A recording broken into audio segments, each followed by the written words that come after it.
Hey, what's up, YouTube? Welcome once again to this channel. Today, I'll be sharing the process of making my own potting soil. As you can see, the seedlings have been through a lot, especially as a result of the poor soil that I'm using. I bought a potting soil from, one of those dollar stores because I felt they could do the same thing, but they were horrible. As you can see, the last two are the reasons not to believe everything on some soil bags, as I bought some from some dollar stores and I didn't get the value for my money. You can see how caked up they look. But to think of it, why buy soil from some unscrupulous brands when you can make cheaper and richer plants medium yourself? So let's go through the steps together. I'm going to show you alternatives, cheaper versions, and just come along.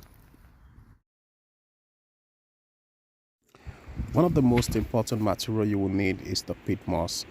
Then you could also get the compost. I also prefer to get cattle manure alongside the compost because surely you might have to deal with some veggies and from leaf growth.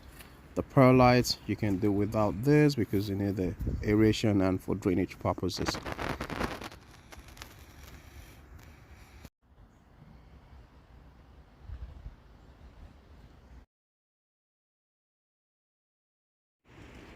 For me, I usually like to start with putting my peat moss in the pot. So I usually go with about 2 parts of the peat moss, wet it a little bit, and just check the consistency of the wetness. Just a few drops when I squeeze it together should be ideal. Then I start looking out for adding my compost. Usually, if I'm using 2 part peat moss, I will use 2 parts compost, but I like to just do a little bit of mix. I'll be using 1 part compost, 1 part cow manure.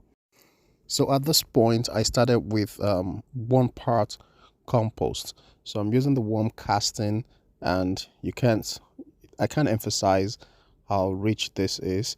So after 1 part compost, I'm going to add the 1 part cow manure to the mix, and you can see that makes about 2 parts if I were to use compost, or 2 parts if I were to use just compost and peat moss. So you can see I split the part that is not peat moss into two. So I have 2 parts of a mix of compost and manure. Then I have 2 parts of peat moss. That's just how I do my own mix, and it works for me. So as usual, next should be the perlite. Ideally, I should have about 2 parts perlite, but to me, I feel 0.5. Sometimes I use half or more than half, or sometimes I use 2 parts compost, 2 parts peat moss, 2 parts perlite, and it depends on how much aeration you want. But in this case, I think 0.5 or half of it should be ideal for me, and it's not going to hurt the plant in any way. But I just want to be sure that I have enough compost, that's the nutrients for the plants. Wet it a little bit, make sure you have consistency, and just a couple of drops will be enough. Remember, you're still going to wet your pot thoroughly after filling the pot, so you don't really have to worry about so much water. The essence here is just consistency, and that's it. So as you can see, your rich potting mix. So this is the second time I'm making the part, so I just decided to record the second part. That is why I have um, more.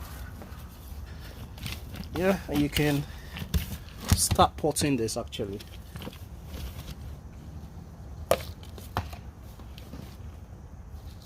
Really rich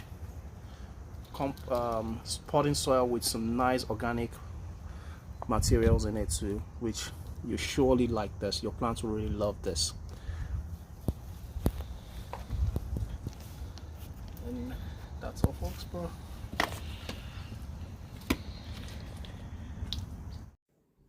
This was how the plants looked as at the time I reported them, and in the next few seconds you will see how they changed, and it's quite the best for them. They have enough nutrients, they've got enough aeration, and just wet them periodically. I must tell you that one of the some of the plants fell off at one point, got broken. All I had to do was just refill, add more compost to support them, to keep them upright. And they survived. They did quite well, and I'm impressed with the mix. Look at the changes. Isn't this lovely? What if I don't have the pit moss? What else could I use? Well, you could use sawdust or wood shavings. Well, in my previous apartment, I used sawdust from an untreated wood. And all you have to do is maybe go to the nearest sawmill or whichever place you can get your wood shavings. Get some, put a bit of cow manure. Maybe if you don't have it, you could use goat manure, you could use chicken waste. But just get one. Some florists sell them. You could also buy from them, and a good mix mixed with the soil will give you a lovely mix. You could use the regular sand in your house to add a bit of weight to it and a bit of aeration to your plants and all that. But the most important thing is you have the compost, you have the manure, you've got any other thing to add nutrients to your plants. That's it. If you benefited from the video, a like and a subscription will go a long way. Thank you. See you next time.